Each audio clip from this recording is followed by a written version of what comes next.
Tout le monde? Le si, c'est bon? Parfait. Alors, des communautés nourricières, pourquoi et par où commencer? Donc, pourquoi une communauté nourricière? En fait, c'est probablement une des façons les plus positives puis inspirantes de développer notre résilience face aux menaces globales. Ça peut être un peu déprimant quand on voit tout ce qui se passe présentement dans le monde, les crises de toutes sortes, des événements climatiques extrêmes qui ont un impact profond sur l'agriculture ici et ailleurs. Évidemment, ça cause toutes sortes de problèmes d'accessibilité, puis éventuellement en lien avec le coût des aliments. Donc, c'est très préoccupant. Un effritement de la biodiversité et à travers ça, parallèlement, un effritement du tissu social. Donc, très préoccupant. Pourquoi une communauté nourricière, ça pourrait aider dans tout ça? C'est quand on débute une démarche, dans le fond, ce qu'on essaie de faire, c'est de relocaliser notre système alimentaire. Un des grands problèmes qu'on vit présentement, c'est qu'on ne travaille presque exclusivement dans des grands systèmes internationaux ou même à l'échelle mondiale. Puis on s'est rendu compte, particulièrement dans la crise sanitaire, ça pouvait engendrer des cassures dans le système, puis finalement, on fragilise tout le monde. Donc, on ne veut pas se départir d'un système alimentaire à l'échelle mondiale, mais on veut travailler en parallèle de petits systèmes alimentaires, mais à l'échelle locale. Et pourquoi? Parce que ça nous permet de travailler en même temps nos 3 piliers du développement durable. Donc, quand on travaille avec des systèmes alimentaires locaux, on garde l'argent localement. On produit localement, on fait vivre nos acteurs localement et on amène donc une prospérité qui est intéressante. Résilience environnementale, dans une communauté nourricière, on va travailler beaucoup tous les systèmes qui nous permettent de prendre soin un peu mieux de notre planète. Un endroit où ça paraît beaucoup, c'est dans la réduction des gaz à effet de serre, parce qu'on cherche dans une communauté nourricière à créer des circuits courts. Donc, on veut produire localement puis consommer localement.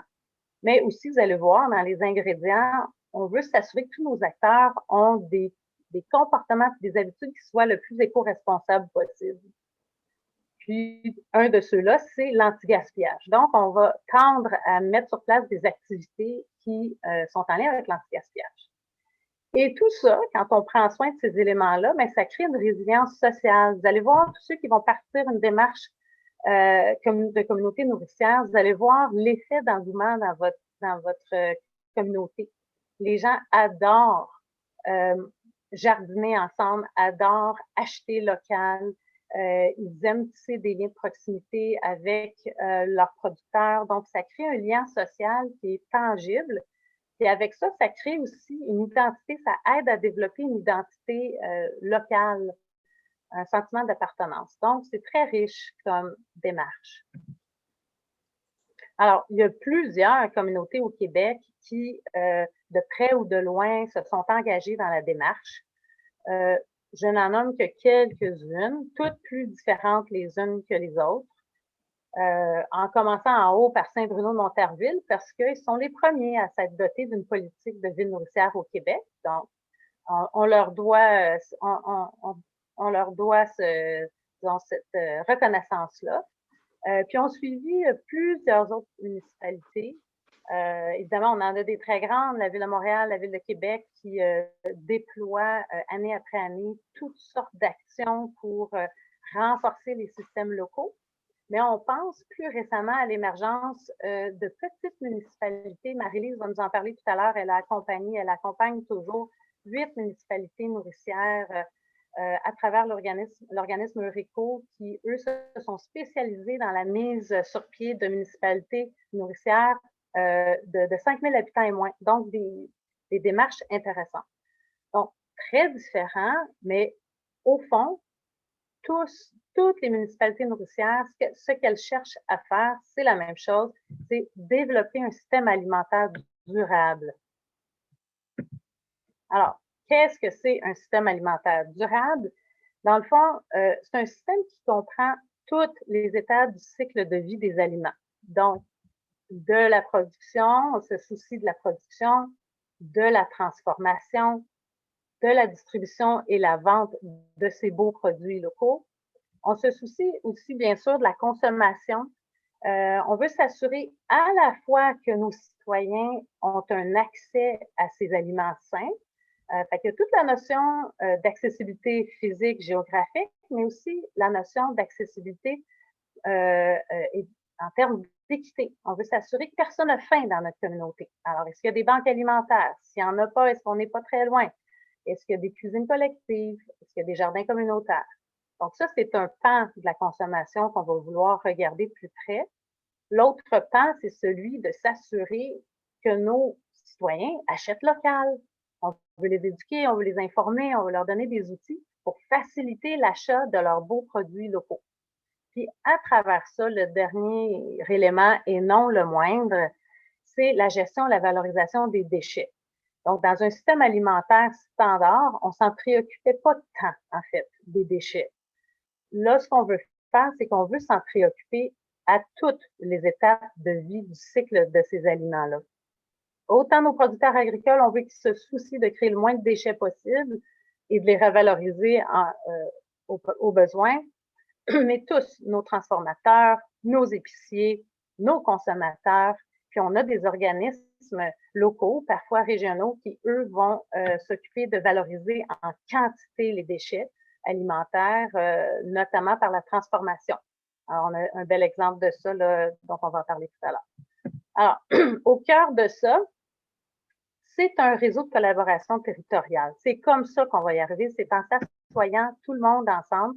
Donc, on veut faire s'asseoir autour de la table nos acteurs locaux. Alors, qui sont vraiment à notre couleur, sont tous différents d'une municipalité à l'autre, mais on veut qu'ils se parlent parce que c'est là que se passe la magie.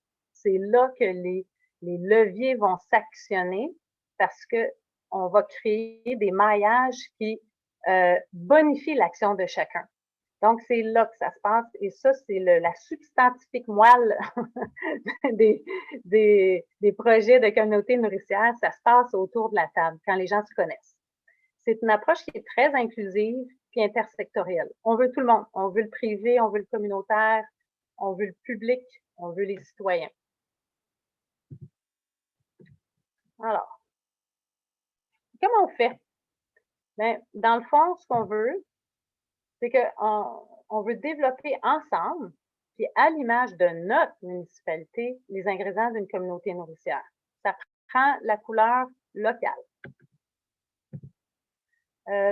Nous, on a choisi, ben je dis nous, moi j'accompagne la ville de Bromont. On a choisi d'articuler la démarche autour des 5 ingrédients qu'ont mis de l'avant l'organisme Vivre en Ville, qui sont dans le fond les concepts, l'organisme à l'origine du concept de ville nourricière. C'est eux qui ont identifié des ingrédients, qu'ils ont mis de l'avant. Et on va les voir là, dans un instant, c'est un petit 3 minutes. Mais ce que je voulais dire, c'est dans toute démarche de communauté nourricière, on a des alliés. Ça peut sembler un peu intimidant là, par moment parce que ça peut sembler gros. Donc, nos alliés, oui, ça peut être Vivre en Ville, par exemple, qui ont monté un livre qui est très pratique. Peut-être que vous l'avez déjà vu, que certains l'ont peut-être même acheté. C'est un beau petit livre d'à peu près 140-150 pages qui décrivent en détail tout le narratif des villes nourricières. Mais on a aussi d'autres alliés qui travaillent de façon bien complémentaire, comme Eureco, on va les voir tout à l'heure, pour des plus petites municipalités. Puis, on est loin d'être seul. Au Canada, il y a plein de communautés nourricières qui naissent chaque semaine, peut-être, peut-être pas, je sais pas, peut-être chaque mois, mais disons qu'il y en a beaucoup partout à travers le Canada, puis on est capable de se mettre en lien avec eux pour partager des outils. Donc, plein d'outils. Et un de ces outils, c'est ce clip de Vivre en Ville. Je ne sais pas si, Leslie, si tu es capable de nous lancer ça. Moi, je vais fermer mon écran. C'est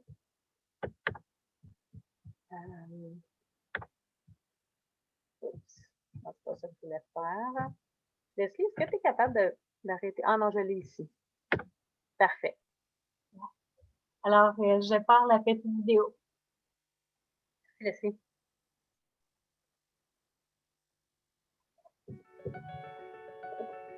Les ingrédients d'une communauté nourricière.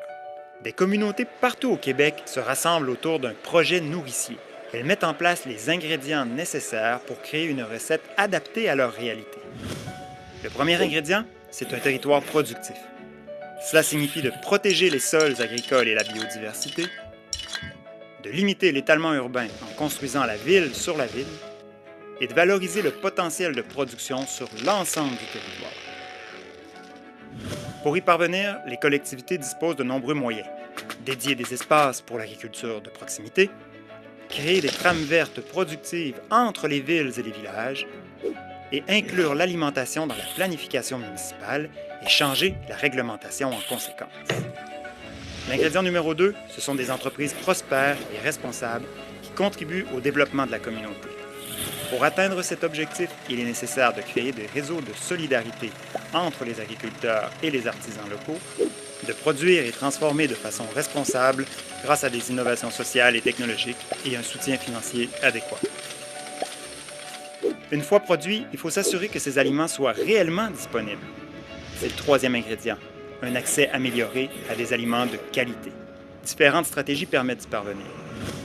Implanter des infrastructures alimentaires à proximité des milieux de vie, optimiser le transport vers ces lieux, augmenter l'offre d'aliments frais et nutritifs dans les commerces et les institutions publiques, combattre l'insécurité alimentaire en renforçant le pouvoir d'agir et le pouvoir d'achat des personnes. Pour augmenter la consommation de produits locaux, la population doit être au rendez-vous. Voici donc l'ingrédient 4, une demande de proximité accrue. Les stratégies pour y arriver sont d'intégrer ces aliments dans les circuits de distribution fréquemment utilisés par la population, de promouvoir les circuits de mise en marché de proximité et d'éduquer les mangeurs sur le jardinage, la cuisine et la consommation responsable. Le cinquième ingrédient, c'est un cycle de vie optimisé. Une communauté nourricière contribue à développer une économie plus solidaire et plus circulaire. Les surplus alimentaires sont partagés à la communauté, les déchets sont transformés en ressources pour d'autres activités et le gaspillage alimentaire est réduit de la terre à l'assiette. En mettant l'alimentation au cœur des priorités, nous renforçons l'autonomie alimentaire de nos communautés et notre capacité à faire face à l'avenir.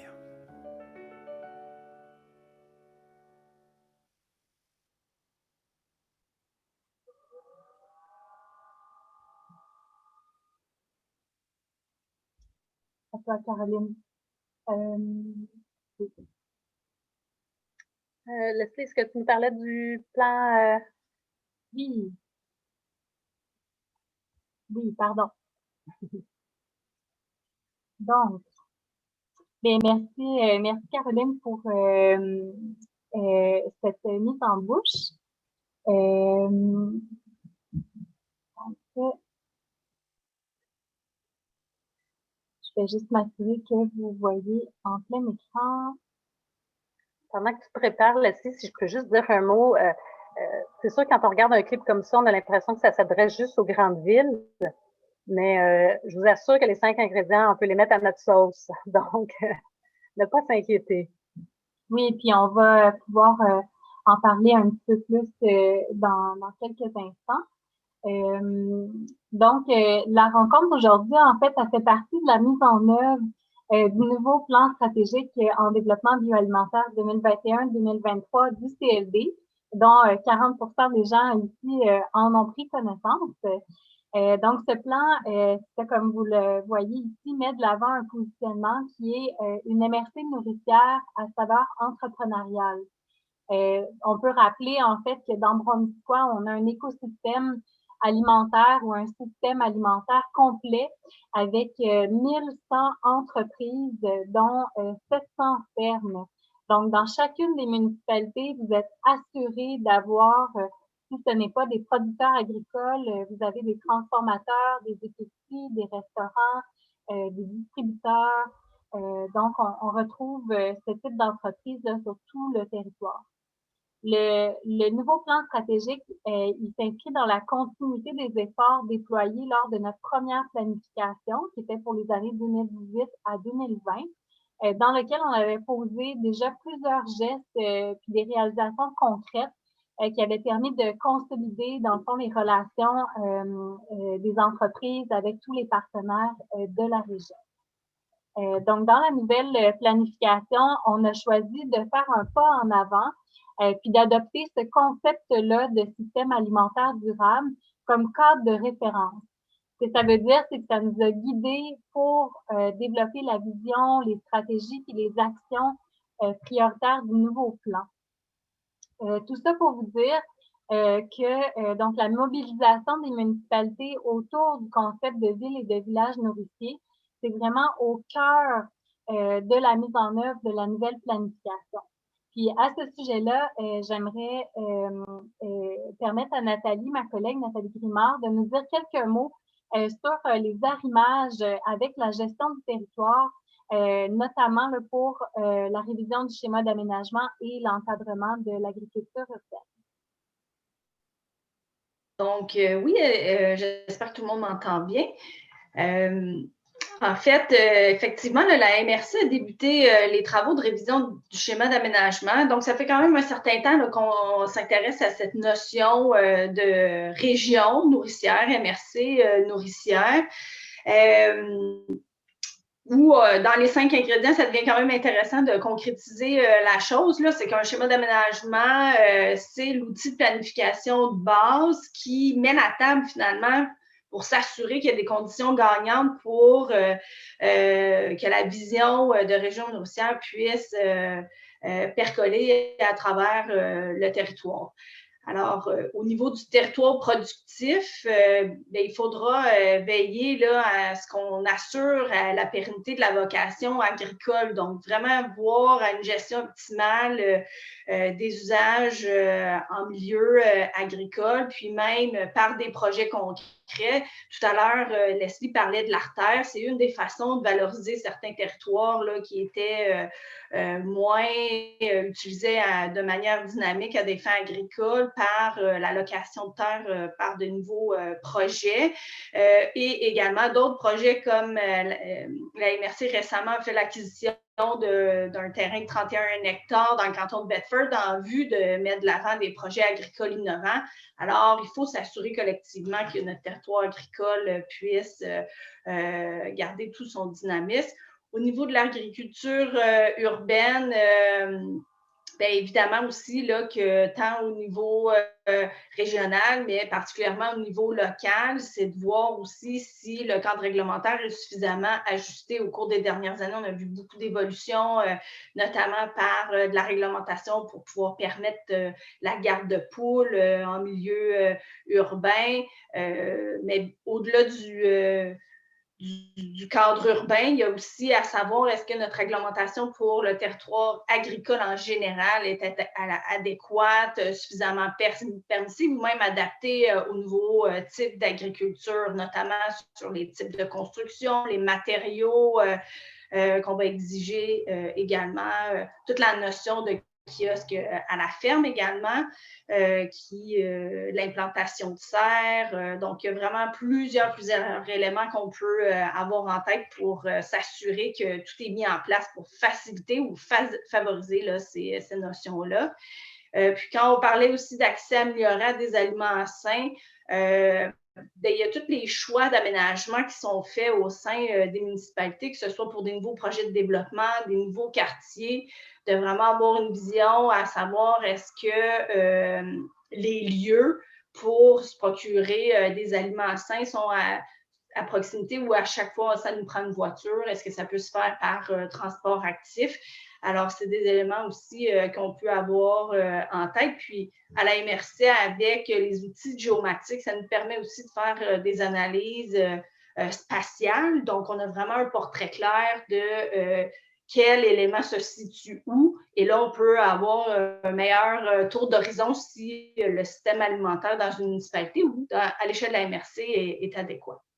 Puis, dans un autre ordre d'idée, il y avait aussi l'ingrédient qui était cycle de vie optimisé dans le sens de réduction du gaspillage alimentaire. Bien, il y a également les travaux de révision du plan de gestion des matières résiduelles qui vont débuter sous peu. Alors, ça aussi, cette notion-là de gaspillage alimentaire, là, c'est très opportun de pouvoir l'avoir en tête dans cet exercice-là également. Merci beaucoup, Nathalie. Donc, cette fois-ci, je repasse la parole à Caroline. On va passer en fait dans des témoignages concrets d'initiatives de municipalités et donc Caroline qui accompagne notamment une initiative à Bromont va pouvoir nous en glisser quelques mots. Donc, merci. Oui, merci, Nathalie. Je voulais juste, peut-être juste souligner le fait qu'on est particulièrement chanceux dans Bromont-Missisquoi. À quelle période ça revient, la révision d'un schéma d'aménagement, genre aux 20 ans? Fait qu'on est hyper chanceux que la démarche, la planification stratégique de devenir MRC nourricière se fait conjointement avec une révision du schéma d'aménagement. C'est comme le scénario rêvé pour mettre toutes les conditions en place. Il n'y aura plus d'excuses pour que les municipalités de Bromont-Missisquoi ne deviennent pas nourricières. En fait, ce que je voulais aussi préciser que je n'ai pas ajouté, c'est qu'il faut le voir comme une valeur transversale à travers tous les éléments là, du schéma d'aménagement, au même titre que, par exemple, on va amener la notion d'adaptation au changement climatique. Donc, la notion de région nourricière, c'est un peu le même principe, c'est de voir comment ça peut s'infiltrer dans tous les axes sectoriels qui est traité dans le schéma. C'est ça, c'est très intégrateur comme démarche. Donc, excusez, je vais vous parler un petit peu du projet de Bromont. On est rendu à peu près au tiers de la démarche de la mise en œuvre de la stratégie. Donc, c'est avec beaucoup d'humilité qu'on vous présente un peu le projet, juste pour vous donner une idée de ce qu'on est en train de faire et où on s'en va avec ça.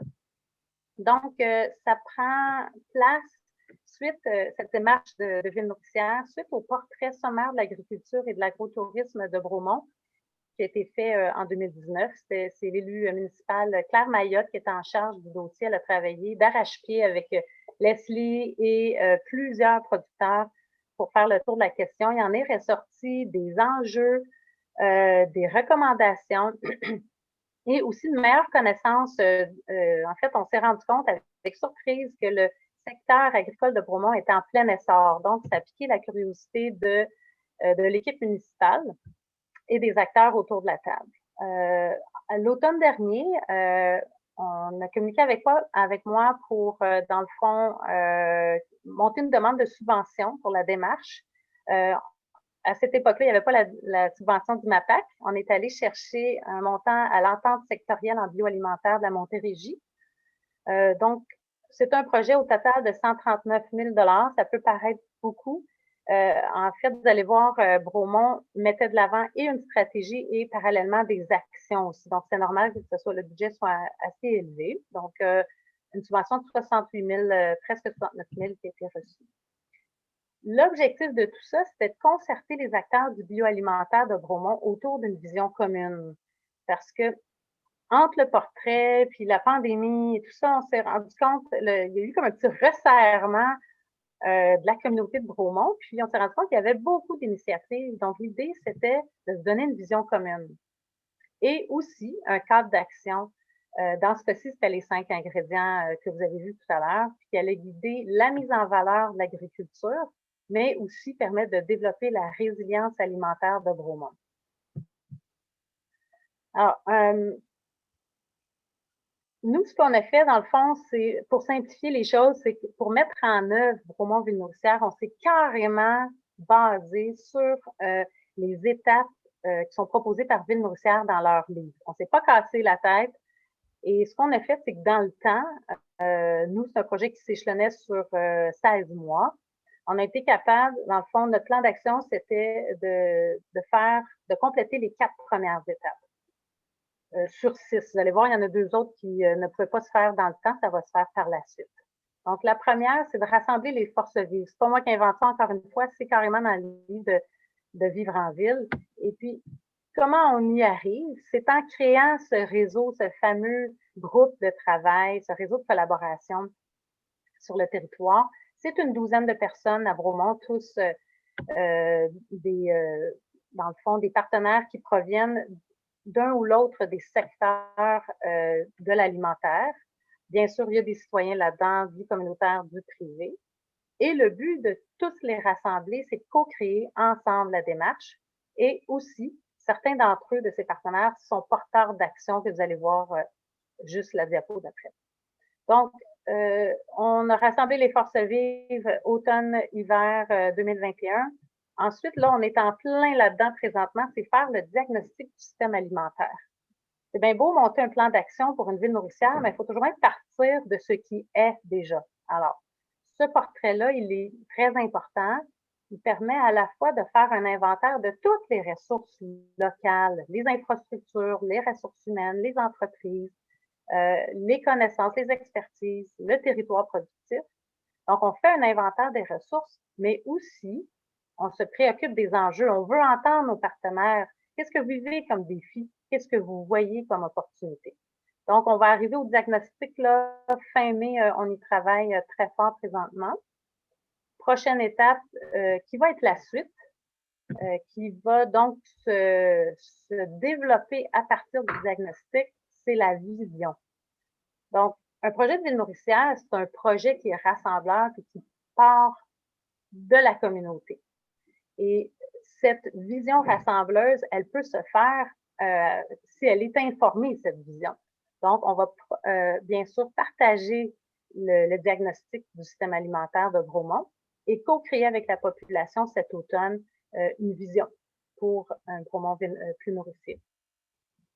Dernière étape qu'on va pouvoir faire dans le cadre de ce projet-là, c'est de monter ensemble avec les partenaires. Donc, suite à cette vision-là, on va rassembler autour de la table probablement les membres du groupe de travail Bromont Ville nourricière, mais aussi, peut-être, et on l'espère, des nouvelles forces vives qui auraient été, dans le fond, intéressées à l'étape de la vision, puis qui voudraient se rapprocher du projet. Puis ensemble, on va créer pour la suite, à partir du printemps 2022, un plan d'action réaliste. Donc, il faut y aller petit, on veut juste faire tourner la roue et étape par étape, développer ce projet-là.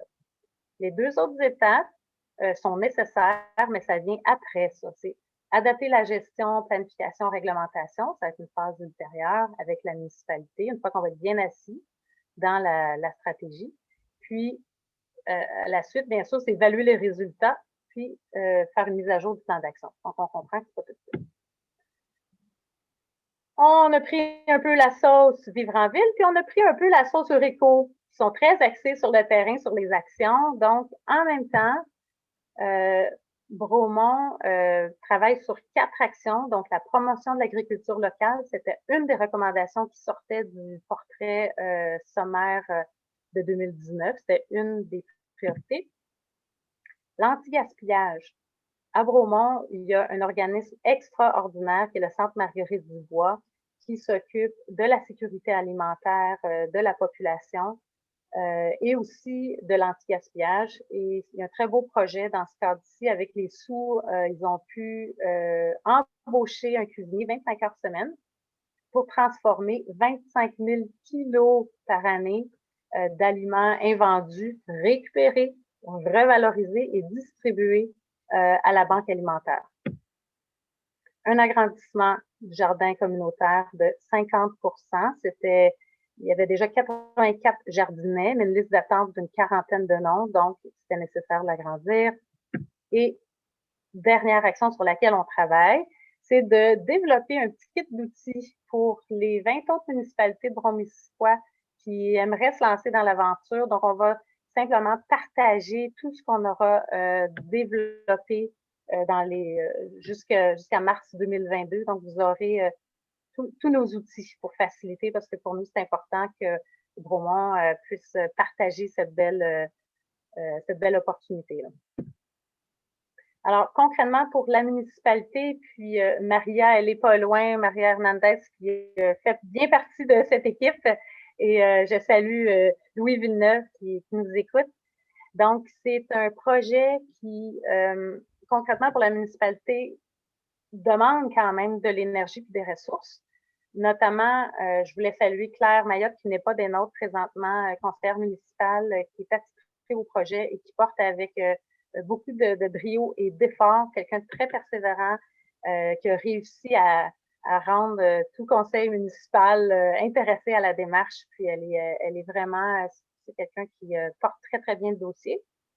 Et à l'interne, en ce moment, il y a une employée attitrée qui est à l'urbanisme, donc qui est Maria Hernandez, qui est en lien avec le DG, donc qui s'occupe de l'aspect budget.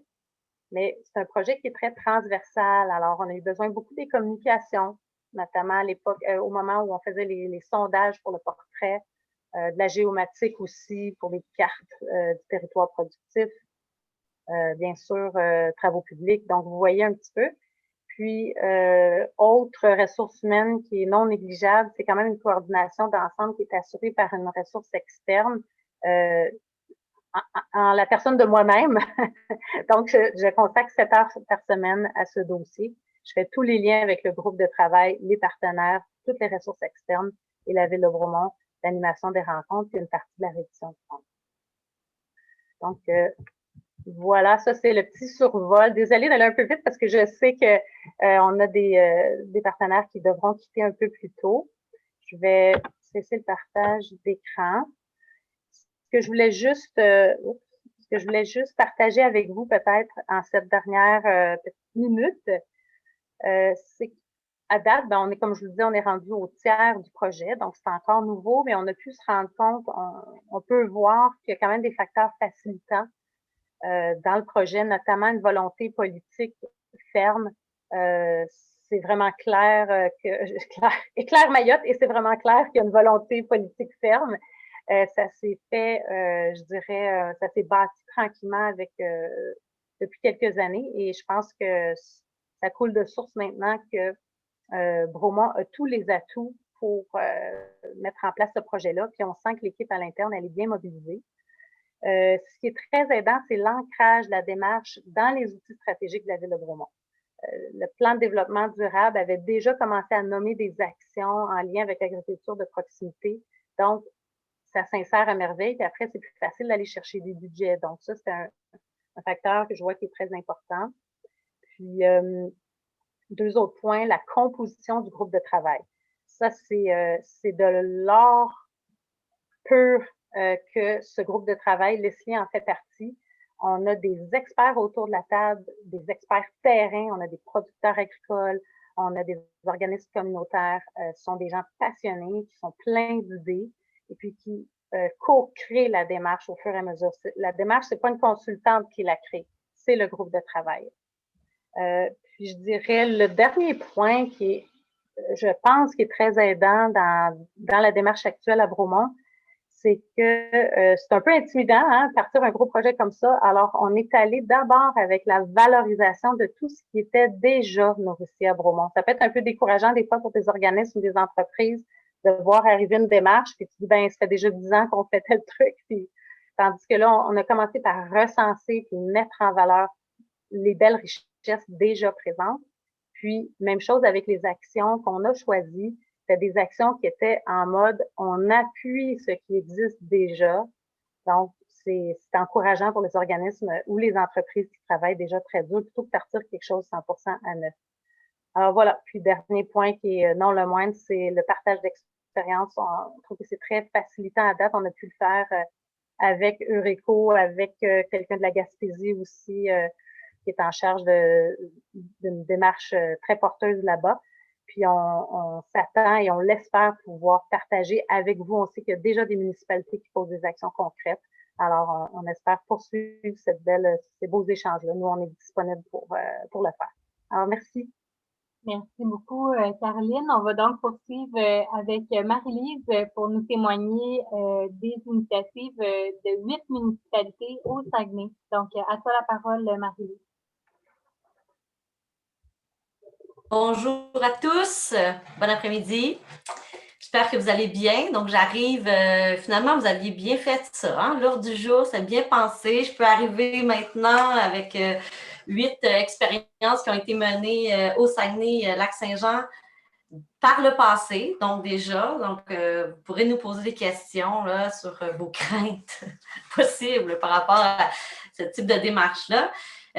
Donc, je vais vous partager mon écran parce que c'est la mode. Donc, j'aimerais savoir, est-ce que vous voyez bien? Non, vous n'êtes pas supposé de voir ça. J'imagine que... C'est cute, par exemple, Marie-Lise. Oui, c'était pas ça que c'est supposé. Excusez. Bon. Un instant, excusez-moi. Voilà, est-ce que ça marche? Est-ce que vous voyez celle-là maintenant? Mm-hmm. Est-ce que vous voyez ça? Est-ce que c'est bon? Oui, mais on voit tes notes. Non, c'est pas celle-là. OK. Hey, excusez-moi, je pensais ça semblait vraiment. Tantôt, ça fonctionnait sur mon.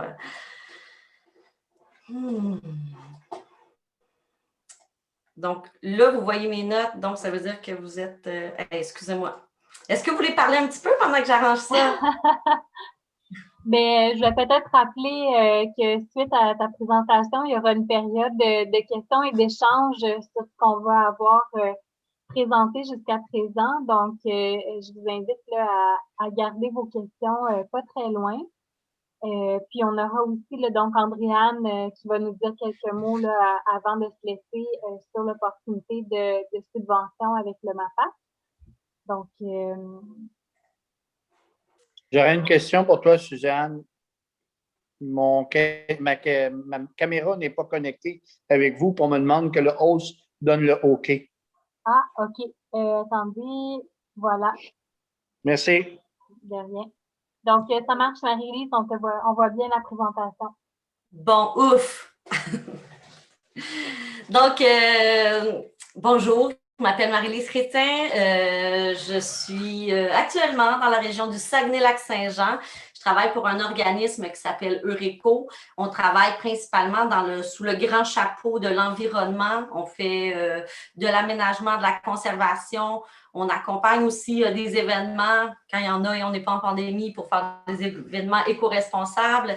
Et aussi, on travaille en agriculture urbaine et puis en urbanisme participatif. Et puis, tout ça avec des préoccupations sur la résilience alimentaire locale et la sécurité alimentaire locale. Donc, aujourd'hui, je ne vais pas vous parler de tous les projets qu'on fait à Eureco, mais bien d'un projet qu'on a développé, en fait, qui s'appelle la démarche municipalité nourricière. Voilà. Donc, d'où origine cette démarche-là, en fait, est l'origine de projets depuis plus d'une dizaine d'années que l'on fait sur le territoire du Saguenay-Lac-Saint-Jean, c'est-à-dire des projets en agriculture urbaine. C'est sûr que ça peut sembler un peu étrange de parler d'agriculture urbaine quand on est en région, mais souvent, l'agriculture urbaine, finalement, c'est des projets qui vont se produire sur c'est des projets d'agriculture de type communautaire dans des espaces publics.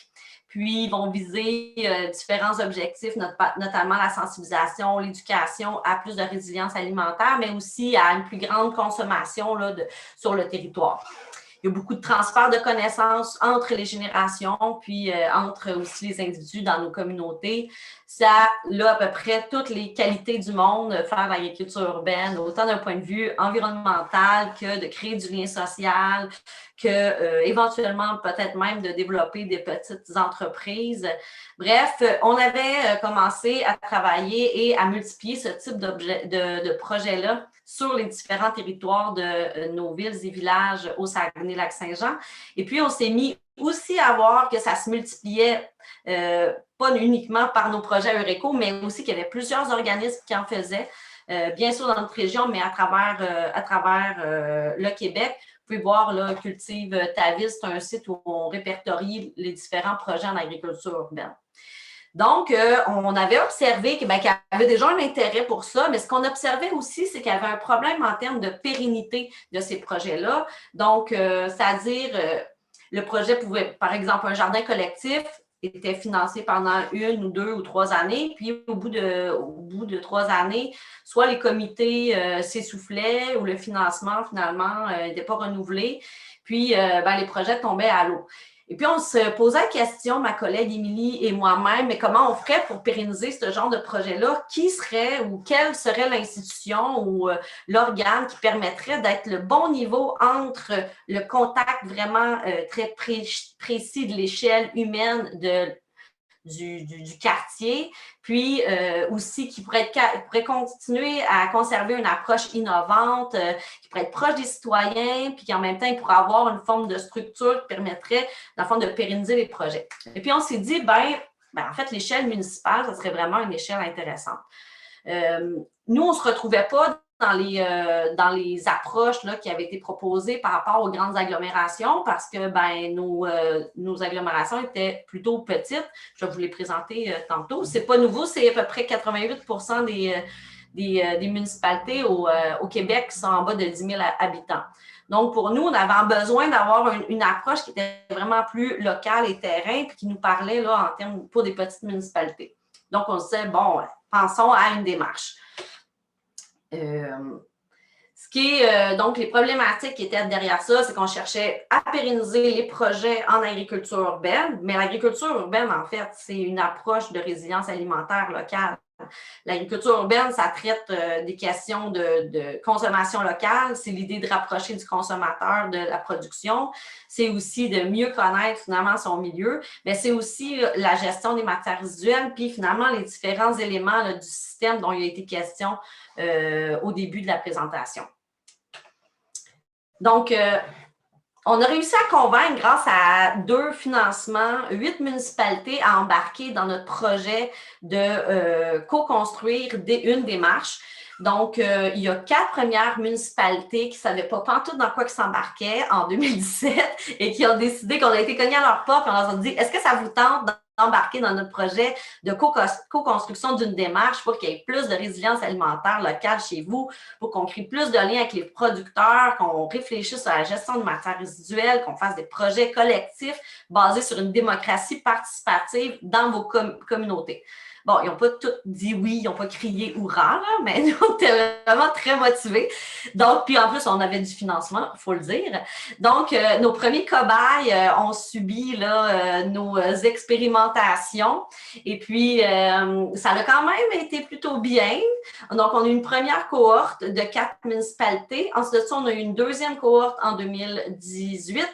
Puis une dernière cohorte en 2019 qui nous a permis là, dans le fond, de vraiment amener en 6 grandes étapes notre démarche.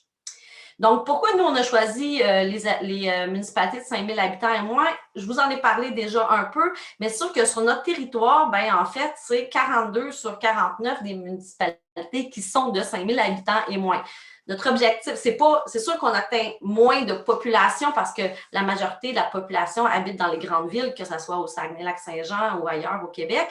Mais nous, notre objectif, c'est vraiment que cette démarche-là s'adresse à l'administration municipale. Donc, c'est elle qui est porteuse de la démarche. Ça, c'est important. Puis ça, bien, il y en a plusieurs. En fait, c'est en termes de quantité d'administration municipale, elles sont plus nombreuses qu'en termes de population. Donc, actuellement, au Saguenay-Lac-Saint-Jean, c'est 19% des municipalités qui sont des municipalités nourricières, donc qui ont suivi le processus du début jusqu'à la fin et puis qui ont des projets en action.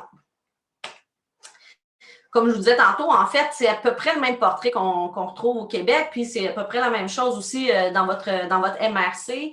Des petites municipalités de 500 habitants, ça existe chez vous, ça existe en Gaspésie, ça existe au Saguenay-Lac-Saint-Jean. Puis des fois, se percevoir en termes de système alimentaire hyper globalisé, on a comme une difficulté à percevoir l'échelle ou en tout cas à se percevoir là-dedans. Donc, bref, c'est une des raisons pour lesquelles la démarche existe. Donc, comme vous voyez, le potentiel de développement de cette démarche-là est vraiment grand au Québec.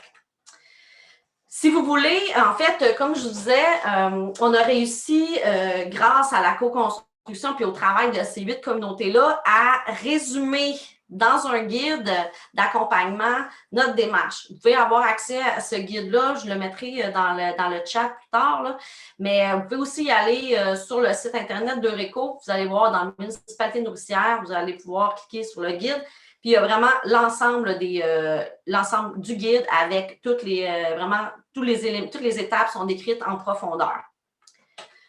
Donc, je vais rapidement, je vais vous montrer les 6 grandes étapes, puis ensuite de ça, je vais aller un peu plus en profondeur, mais mon but, c'est pas de vous exténuer là, cet après-midi avec des détails. Donc, la première étape, bien, en fait, actuellement, là, la rencontre qu'on a en ce moment ressemble pas mal à la première étape de la démarche, c'est-à-dire d'impulser la démarche. Donc, il faut trouver des gens qui sont motivés. La deuxième étape, ça va être d'engager les politiques. C'est important, cette démarche-là est liée aux politiques. Ensuite, ça, on informe la population, on forme et on active le comité qui va le prendre en charge. On prend des décisions collectives. C'est là que la démocratie participative, va vraiment être mise en action. Puis, on réalise les projets. La démarche municipalité nourricière, c'est une démarche qui, en 3 mois, peut passer à travers toutes ces 6 étapes-là. Puis, on peut vraiment utiliser une pelle et se mettre à creuser pour faire un aménagement comestible, par exemple, dès juin, si on commence la démarche en mars. La démarche en mars. Donc, la première, comme je vous disais, dans le fond, actuellement, vous êtes là-dedans, c'est-à-dire qu'il y a des gens, déjà, comme on se disait, entre nous, là, les filles qui organisions la rencontre, on se disait, wow, c'est vraiment le fun, il y a une belle participation, donc on sent un intérêt déjà de votre part dans la MRC, ça, c'est vraiment très gagnant, c'est la base. Donc, si vous voulez, après ça, vous créez des liens avec ou trouver un partenaire ou des partenaires avec qui travailler pour vraiment mobiliser, motiver les gens dans votre communauté, les acteurs influents, impactés, etc. C'est une bonne stratégie pour vraiment bien commencer la démarche. Vous avez des super bonnes, en plus, vous avez la chance d'avoir une MRC puis un CLD très actif là-dedans. Donc, vous êtes déjà bien appuyé. Ça va bien pour vous, l'étape numéro 1. Ensuite de ça, engager le politique. On trouvait important dans la démarche qu'il y ait un protocole d'entente qui soit signé, donc entre le conseil municipal et, dans le fond, c'est un peu le conseil municipal qui nomme sa volonté, mais qui l'inscrit aussi de manière concrète et au moins sur 5 ans, dans le fond, leur volonté d'être une démarche municipalité nourricière ou d'augmenter leur résilience au niveau local. Je vous donne un exemple là, de protocole d'engagement qu'on demande, que le conseil municipal peut décider de signer. Donc, là-dedans, il va y avoir un aspect d'engagement monétaire, puis moral aussi. Donc, nous, ce qu'on propose, c'est un 2 500 $ en argent sonnant à chaque année dans le budget municipal, avec aussi une portion qui va être en nature. Aussi, on propose que sur le site Internet, il y ait le portrait alimentaire de la municipalité qui soit inclus. Et bien sûr, on formalise un comité.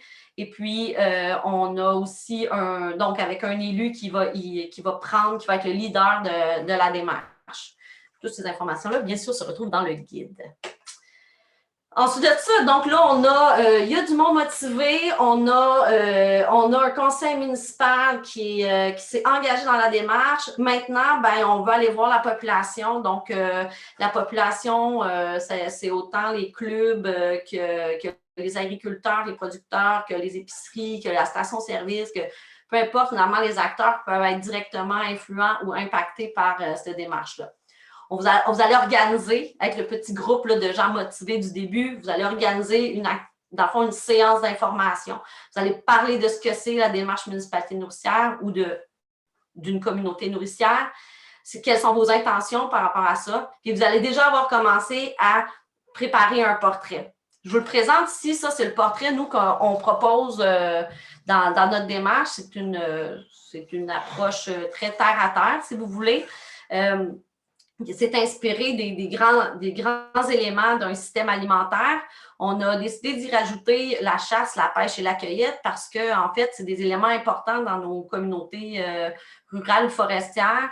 Une des questions qu'on pose lorsqu'on est dans la séance d'information pour un peu se mettre dans le bain, c'est de se dire si du jour au lendemain, Cowansville devait fermer les portes de la ville ou qu'il y avait vraiment un mur qui se mettait autour de la municipalité, incluant la zone agricole, de quoi on serait capable de se nourrir? Comment on survivrait d'un point de vue alimentaire? Donc, ça inclut effectivement la chasse et la cueillette et tout ça. C'est souvent une bonne manière là, d'activer la réflexion autour de notre portrait, en tout cas de notre environnement alimentaire municipal. On a décidé de ne pas diviser qu'est-ce qui était production communautaire, par exemple jardin communautaire, et une production de type commercial ou industriel. Pour nous, on s'est dit, la production, c'est autant le communautaire que finalement ce qui est issu de l'entrepreneuriat. Ça nous permet vraiment justement aussi de se mettre en relation, de confronter ou de mettre en relation des acteurs qui ne sont pas toujours... qui ne travaillent pas de manière naturelle ensemble. Donc, c'est déjà une première étape là, dans la mise en action que tu fais un portrait. Puis, on commence déjà à établir des relations, puis à imaginer là, notre communauté davantage nourricière. C'est ce portrait-là qu'on va mettre sur le site Internet de la municipalité. C'est un exemple là, que Saint-Fulgence a fait. Donc, l'idée, c'était vraiment de... dans la démarche municipalité nourricière, l'objectif, c'est vraiment être le plus autonome possible. Vous avez la chance d'avoir des agents de développement, des gens qui travaillent dans ce domaine-là, qui peuvent vous accompagner. Mais ce guide-là, il vise vraiment à ce que vous soyez capable de le faire de A à Z sans que vous ayez jamais été un agent de projet ou de développement. Donc, on ne s'attend pas à ce que vous soyez capable, que vous ayez le temps plutôt, capable, oui, mais le temps de faire un gros rapport ou que ça soit complexe et tout ça. Nous, on n'a pas opté pour l'approche de force, faiblesse, opportunité, menace. On a opté pour une approche de nommer quelles sont nos fiertés locales par rapport à l'environnement alimentaire municipal. Puis aussi, c'était quoi nos enjeux locaux, les difficultés, dans le fond, qu'on avait. Puis en faisant ça, ça révèle vraiment un sentiment d'appartenance, puis il y a vraiment un lien qui se crée dans la communauté. Et puis il y a de l'émotion, là, veux pas, qui arrive à ce moment-là, lorsqu'on est dans la séance d'information et qu'on présente une partie de nos fiertés et de nos enjeux, on se sent concerné par cet environnement-là alimentaire. Bref, donc l'idée, c'est nous, on a pour des portraits, des petites cartographies assez simples à comprendre, qui disent tout, puis qui permettent éventuellement, du jour au lendemain, de dire « Ah, je ne savais pas qu'il y avait la ferme Romain Tremblay à cet endroit-là, puis c'est ouvert, puis ils produisent telle affaire, je vais y aller. » Donc, tu sais, on est déjà dans un mode d'action. Donc, une fois qu'on a fait la séance d'information, pendant cette séance-là, il y a des gens qui nécessairement vont s'intéresser au projet. Je vous le souhaite, en tout cas. Puis, donc, vous pourrez inviter ces gens-là à participer au comité municipalité nourricière. Donc, ce comité-là, il va être constitué des gens qui ont impulsé la démarche, qui sont motivés, donc vous. Et puis, ensuite de ça, de citoyens ou d'acteurs qui sont présents à la séance d'information. Ce nouveau groupe-là, construit d'à peu près 5 personnes, là, ça va assez bien à 5-6 personnes, ils vont aller, dans le fond, leur objectif, ça va être de peaufiner le portrait alimentaire, puis d'organiser l'activité participative. L'objectif voici quelques groupes, voici quelques-uns de nos comités, là, donc il y a du vrai monde derrière ça. Donc, l'objectif, c'est d'aller vers l'étape 5, c'est-à-dire de faire une grande rencontre qui, en plus, pourra probablement être possible prochainement. Donc, une rencontre avec les communautés.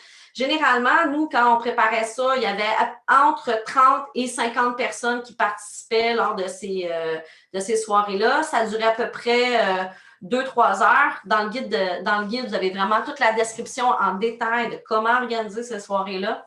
Puis, ben, l'objectif, dans le fond, la soirée là, se divise ainsi, c'est-à-dire les élus vont prendre la parole pour parler de leur engagement. Il va y avoir une présentation du portrait alimentaire. Puis ensuite de ça, là, on lâche les citoyens et les gens qui sont présents dans la foule, qui réfléchissent aux projets qui pourraient vraiment naître, qui pourraient vraiment être intéressants à mettre en place dans leur communauté. Donc, chacun va écrire sur des post-it. Ensuite de ça, on va demander aux gens d'aller porter leurs idées sur l'arbre à idées ou bon, vous choisissez la formule que vous voulez.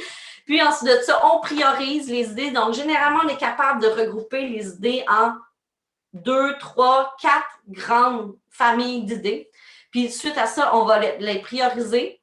Puis une fois que ça c'est priorisé, on va travailler en profondeur là-dessus. Et tout ça là, en moins de 3 heures, je vous jure, ça y va au toast.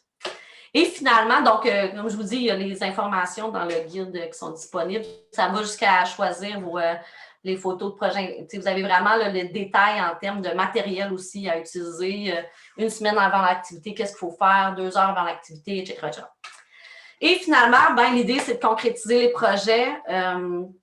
C'est souvent, là, c'est important de vraiment distinguer là, tout au long du processus les gens qui aiment utiliser une pelle puis les gens qui aiment gérer les projets parce que c'est pas les mêmes. Des fois, c'est le même genre de personnes, mais c'est pas toujours le cas. Donc, des fois, ils peuvent vraiment s'ennuyer dans des rencontres d'organisation puis être même trouver ça un peu en fait, se démobiliser à cause de ça. Donc, juste vous assurer qu'il y a des gens qui sont super motivés à venir avec leur tracteur, là, décoiner une parcelle pour faire un jardin collectif. Ça se peut que ce ne soit pas la même personne qui ait organisé l'activité participative.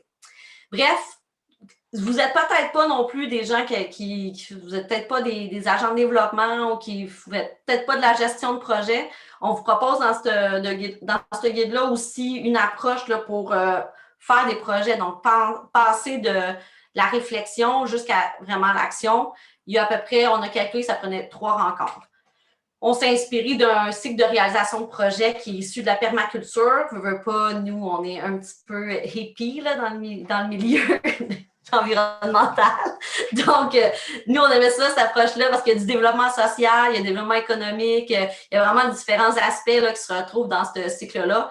Donc, normalement, lorsque vous avez réalisé les 5 premières étapes de la démarche, la partie en rose pâle là, est terminée.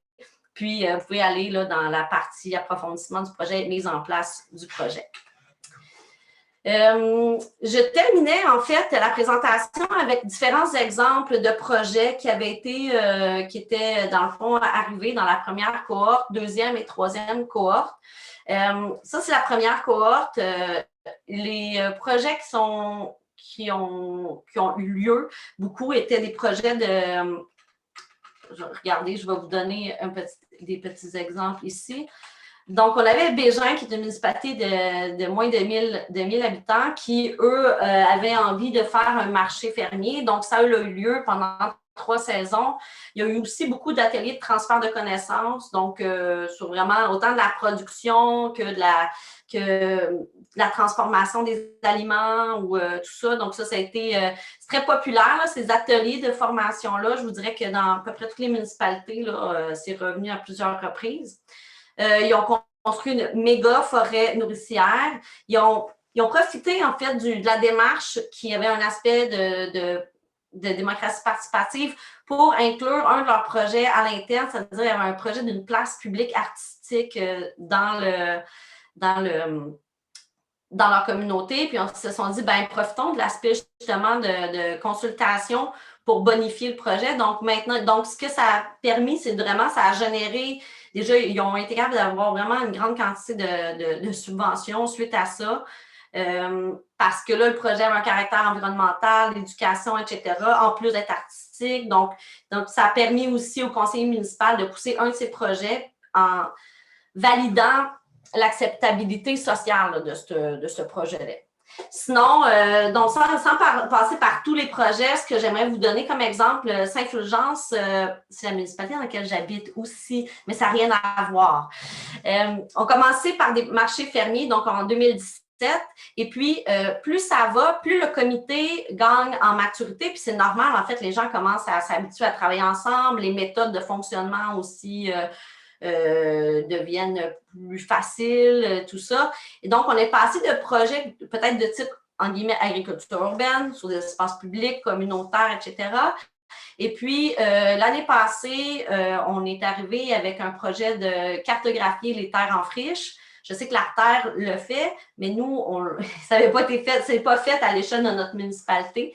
Donc, nous, on veut attirer des gens chez nous. On s'est mis à faire justement, donc à cartographier les terres en friche. Aussi, il y a un plan d'affaires actuellement pour accueillir un gros complexe de serres. Donc là, on est en train de changer d'échelle de projet. Puis, on a racheté récemment le vignoble qui était au cœur du village. Donc, juste pour vous dire que peut-être que des fois, on a l'impression qu'une démarche comme ça peut accoucher d'une souris, c'est-à-dire d'un aménagement comestible, mais il faut donner quand même le temps au comité, au conseil municipal, puis aussi, j'ai envie de parler de travaux publics, aux travaux publics, à se donner de l'espace, puis à ce qu'on donne et on valorise aussi par exemple, tout ce qui est aménagement comestible, là, eux, ils doivent le mettre dans leur liste, dans leur calendrier là, de travaux. Donc, c'est important là, est-ce que j'ai écoulé mon 20 minutes? Oui, OK. Ben écoutez, voilà, donc c'était pas mal la présentation-là. C'était des exemples de projets, mais je vous dirais que ma présentation est terminée. Donc, c'est bon. Super. Mais, merci beaucoup, Marie-Lise. Merci aussi, Caroline. Je vois le temps qui file et je veux vraiment m'assurer qu'on puisse avoir des détails sur le programme de subvention du MAPAC. Donc, si vous me le permettez, je donnerai tout de suite la parole à Andréane Godet. Et à la fin de la présentation d'Andréane, on pourra terminer avec des questions et une période d'échange. Donc, Andréane, je te cède la parole. Oui, ben bonjour. Merci beaucoup de m'avoir parmi vous aujourd'hui. Je ne sais pas si vous me voyez là. Je vais tenter de partager mon écran, puis en même temps, je vais me présenter. Leslie, tu pourras peut-être me confirmer si mon écran s'est bien partagé. Oui, Il est mais marqué, on voit les notes. Parfait, on va tasser ça. Là, ça devrait être correct. Donc, dans le fond, là, pour faire une histoire courte, ben là, j'ai un long PowerPoint, donc je vous ai amené tout de suite dans le vif du sujet à la place de vous parler toute de la première partie parce que je trouve qu'elle a été extrêmement bien couverte par nos deux collaboratrices de tout à l'heure. Même que je dois vous dire vraiment un beau félicitations. Vous m'en avez même appris, donc je suis vraiment super contente. Et puis, moi, dans le fond, bon, je m'appelle Andréane Godet, je travaille pour le MAPAC et puis je suis conseillère en développement régional et j'ai comme mandat, dans le fond, je m'occupe en fait du programme plan de développement des communautés nourricières, mais vraiment pour la Montérégie. Et puis, la raison pour laquelle je vous parle aujourd'hui, dans le fond, c'est pour vous donner une petite idée là, de c'est qui est admissible pour pouvoir appliquer là, au PDCN. Là, je vais l'appeler PDCN à partir de maintenant pour raccourcir un peu le plan de développement d'une communauté nourricière. Et puis, je vais vous parler également de c'est à quoi qu'on s'attend, dans le fond, dans ce type de démarche-là. Qu'est-ce qu'on s'attend comme plan là, à la fin de tout ça? C'est quoi qu'on évalue lorsque vous faites une demande de subvention? C'est comment qu'on va évaluer votre projet pour dire si ça passe ou si ça casse? Et puis, bon, c'est quoi également là, les montants qui sont admissibles, etc. Le type d'aide qu'on peut vous aider, qu'on peut vous donner également, tant au niveau financier qu'au niveau technique. Alors voilà, donc je vais commencer directement avec cette première slide-là qui est dans le fond les conditions d'admissibilité. Donc, ça l'a déjà été dit par le passé, bon, il faut absolument être un arrondissement ou une municipalité, un regroupement de municipalités, c'est possible également, ou être une communauté autochtone. Et puis, dans le fond, là, c'est vraiment pour faire une distinction. Là, on a déjà le PDZA qui sert plus comme pour l'échelle d'une MRC. Donc, le PDCN est vraiment là, pour une plus petite communauté. Vraiment, là, comme on le disait tantôt, là, pour une municipalité, là, on veut vraiment que ce soit plus micro là, que pour à l'échelle MRC. Et à quoi qu'on s'attend, dans le fond, lorsqu'on fait cette activité de planification-là, en fait, on s'attend vraiment, comme il a été dit dans les présentations précédentes, un portrait complet de notre système alimentaire qu'on a à l'heure actuelle. Donc, on ne va pas s'engager dans une démarche si on ne sait pas déjà qu'est-ce qu'on a à l'heure actuelle. Donc, dans le but de pouvoir faire des projets puis développer notre communauté nourricière, il faut qu'on ait une idée de qu'est-ce qu'on a déjà. Et parfois, on fait des super de belles découvertes qu'on peut même déjà mettre en relation et qu'on peut déjà nourrir des réflexions pour d'éventuels projets.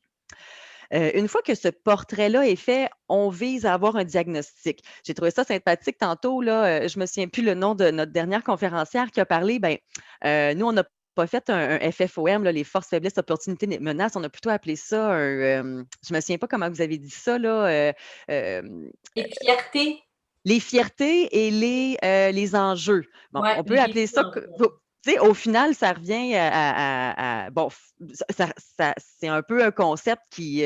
On cherche, dans le fond, à définir c'est quoi qu'on a qui est des super de belles opportunités dans notre communauté, mais qu'est-ce qui cloche aussi? C'est où qu'on a des accros? C'est quoi qui ne fonctionne pas puis qui fait qu'on pourrait vraiment avoir quelque chose de plus rond, de plus complet? Donc, ce diagnostic-là est vraiment très, très, très important. Ça nous aide à justement planifier, avoir un plan d'action qui a de l'allure. On veut également, là, dans cette activité de planification-là, avoir une vision concertée. Donc, on s'attend vraiment à ce que tous nos acteurs soient mis dans l'exercice. Donc, autant nos citoyens qu'on veut également que ce soit les entreprises, les industries, nos établissements scolaires, s'il y a des hôpitaux, etc. Donc, c'est vraiment pas juste pour un un groupe précis. Si on veut vraiment aller rejoindre le plus grand ensemble possible dans notre municipalité. Et voilà. Et tout ça va évidemment se terminer avec un plan d'action. Donc, pour pouvoir vraiment assurer un développement et la mise en valeur de notre agriculture urbaine. Alors, les critères de sélection. Donc, lorsque vous déposez une demande auprès du MAPAC, qu'est-ce qu'on regarde en fait? Qu'est-ce qui va faire en sorte qu'on est satisfait ou pas satisfait du projet qui a été présenté? Donc, on doit évidemment avoir un projet de planification qui s'intéresse aux composantes du système alimentaire local. Donc, ça va de soi. Ensuite de ça, on veut un projet de planification qui soutient le développement d'une agriculture urbaine et de proximité plurielle. Puis lorsqu'on parle de proximité plurielle, ça revient à ce que j'ai dit tantôt. Dans le fond, on veut toucher autant le citoyen, les établissements, les entreprises et les industries. Donc, on ne touche pas seulement un segment. Ensuite de ça, le projet doit être complémentaire aux démarches de planification existantes. Donc, si, par exemple, évidemment, toutes les MRC ont généralement des PDZA, etc., bon, on s'attend à ce qu'il n'y ait pas de contradiction puis que vous n'alliez pas comme à l'encontre d'une démarche qui est déjà existante. Donc, on s'arrange pour arrimer les planifications pour qu'ils s'accordent.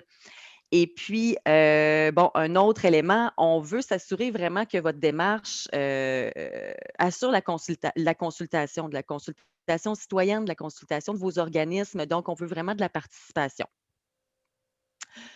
Bon, on vise également l'engagement des partenaires et des organismes du milieu et on veut que le projet vise à produire des retombées là, qui répondent aux 3 sphères du développement durable, donc économique, social et environnemental.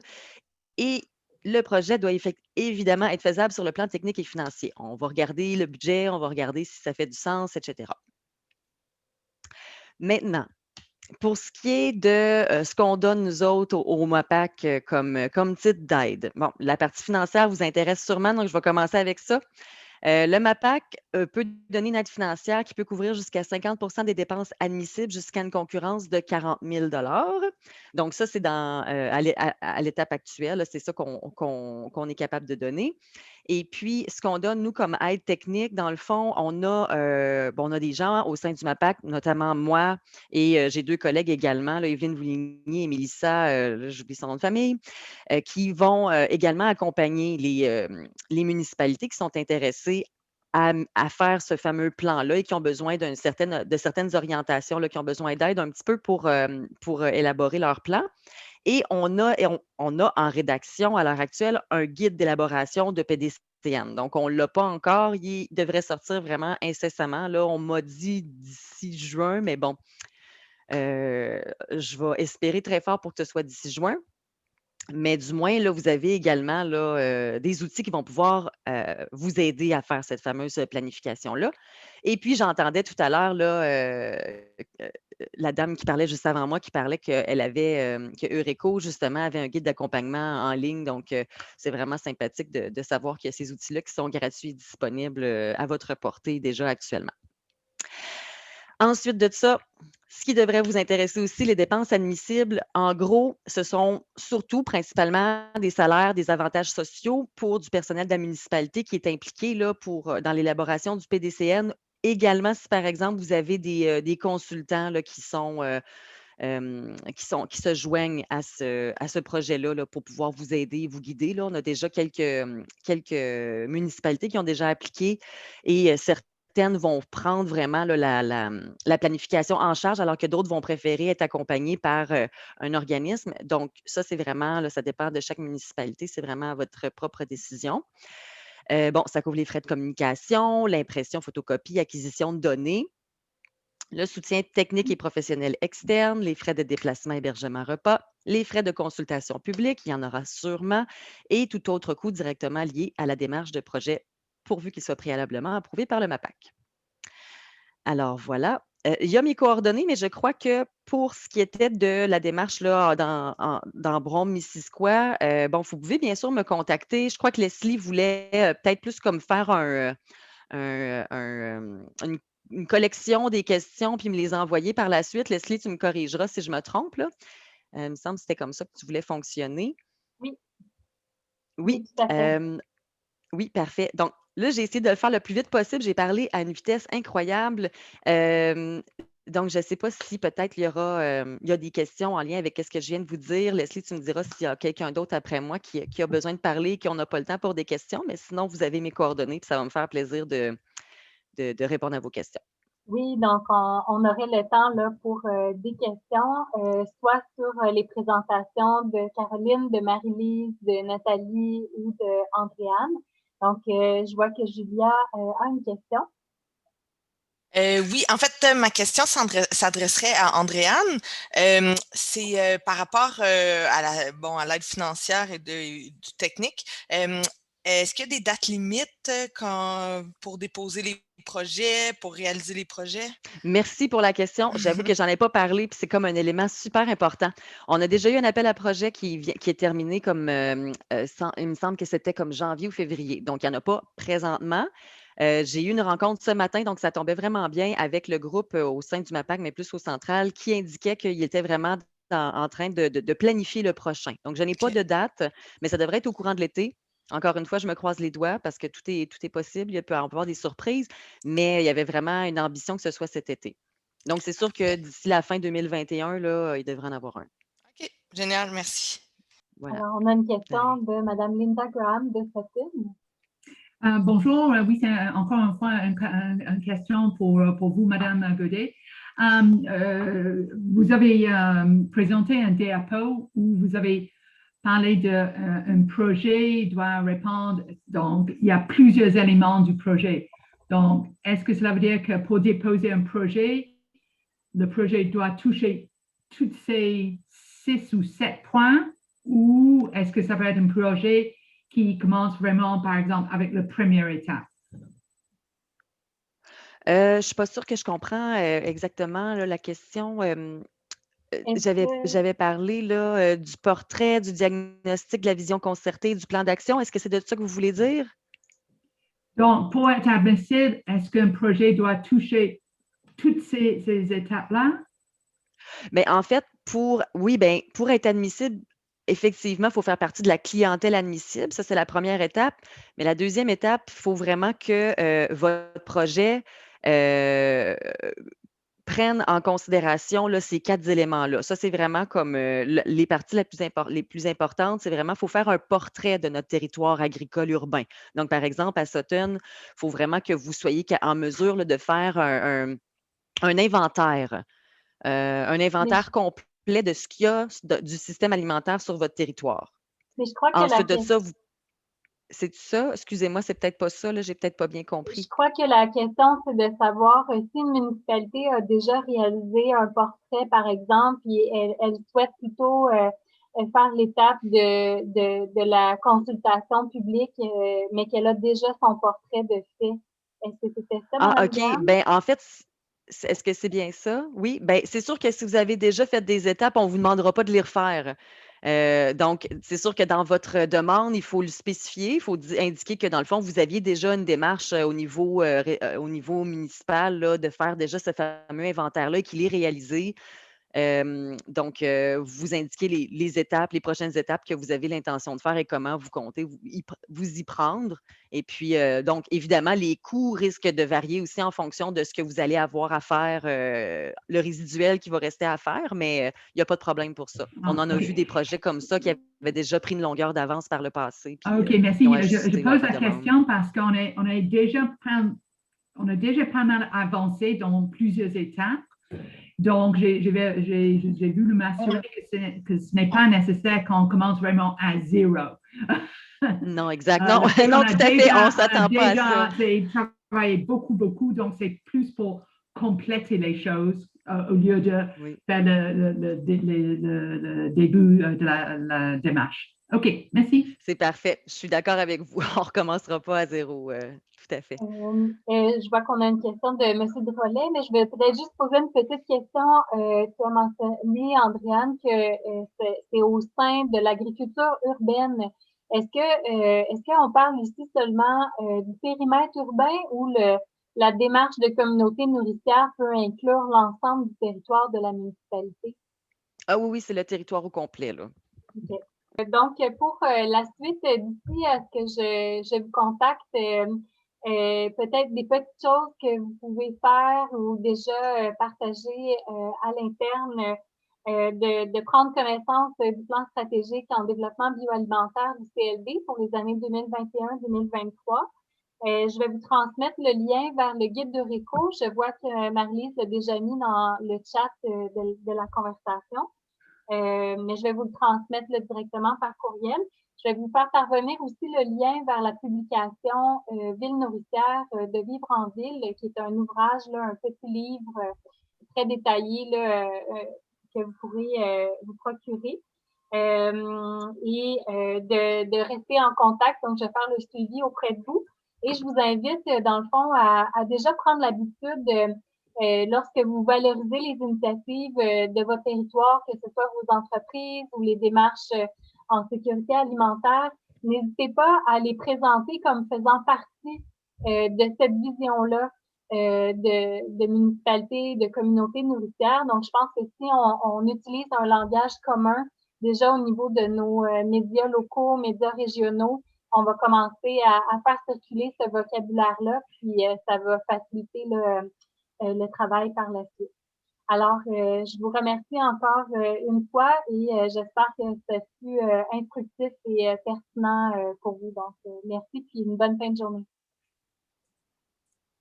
Bonne fin de journée. Bon. Salut!